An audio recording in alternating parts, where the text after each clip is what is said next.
Sekelumit tangan dingin Ganjar.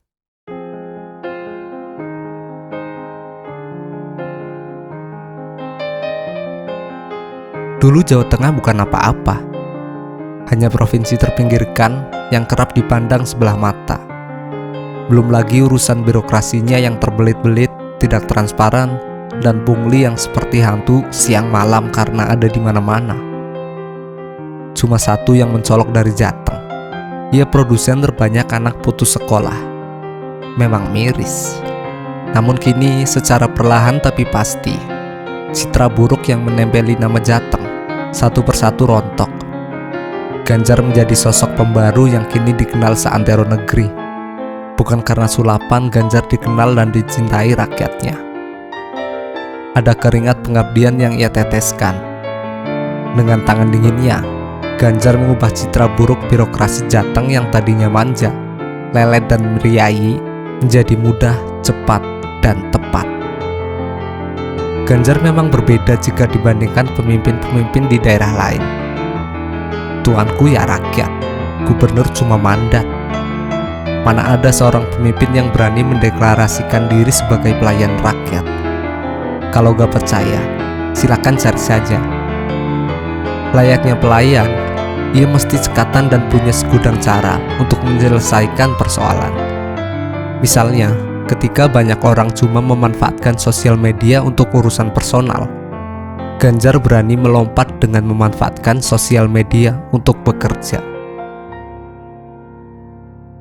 Banyak pejabat yang awalnya kelabakan mengikuti ritme kerja Ganjar. Mereka ngedumel karena tidak terbiasa dan tidak bisa. Belum lagi mereka juga dituntut harus melek digital. Tentu tidak sedikit pula yang awalnya meragukan inovasi dan keberanian Ganjar.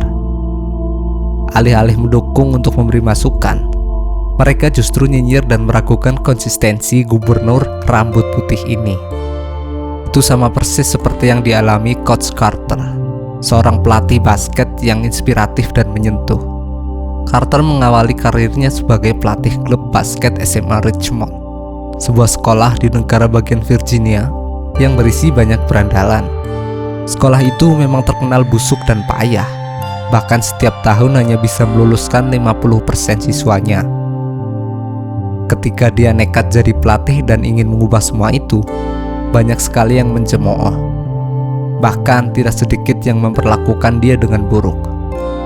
Bukannya mundur, Coach Carter justru memang merasa tertantang untuk membuktikan bahwa dia mampu menyusun kekuatan dari anak-anak yang dicap berandalan itu. Dan ia berhasil. Akhirnya SMA Richmond menerima sebuah keajaiban. Para berandalan itu jadi juara.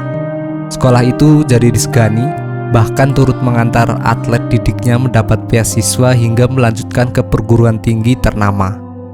Carter berhasil mengubah para berandalan menjadi manusia yang punya masa depan gemilang. Ganjar juga sama saja. Ia menjadikan birokrasi Jateng yang tadinya buruk jadi punya banyak inovasi. Pelayanan serba cepat. Kalau ada masyarakat yang dipersulit dalam mendapatkan pelayanan, silakan saja laporkan. Pasti langsung direspon. Hampir setiap sektor punya program-program unggulan. Untuk sektor pembangunan sumber daya manusia misalnya, Ganjar melahirkan SPP gratis dan pendidikan unggulan gratis untuk siswa berprestasi dari keluarga tidak mampu. Mereka semua menerima fasilitas yang sangat memadai. Penginapan, biaya makan, seragam, buku, laboratorium, dan lain-lain juga ditanggung Pemprov. Belum lagi adanya program sekolah virtual yang dikhususkan bagi siswa putus sekolah yang ingin melanjutkan pendidikan lagi. Mereka tak dipungut biaya sebesar pun. Malah dapat perlengkapan seperti ponsel dan paket data internet. Di tangan Ganjar, APBD Jateng hanya 24 triliun per tahun. Tidak ada separuhnya dari Jakarta. Digulirkan dengan tepat sasaran dan sangat dirasakan manfaatnya. Infrastruktur dibenahi. Petani, nelayan, para pelaku usaha semua diperhatikan. Belum lagi jutaan rumah tak layak huni milik warga yang telah direnovasi selama kepemimpinannya. karena kecakapannya dalam memimpin, kini banyak orang bangga memandang Jawa Tengah. Ya, itulah sekelumit kisah tentang tangan dingin Ganjar.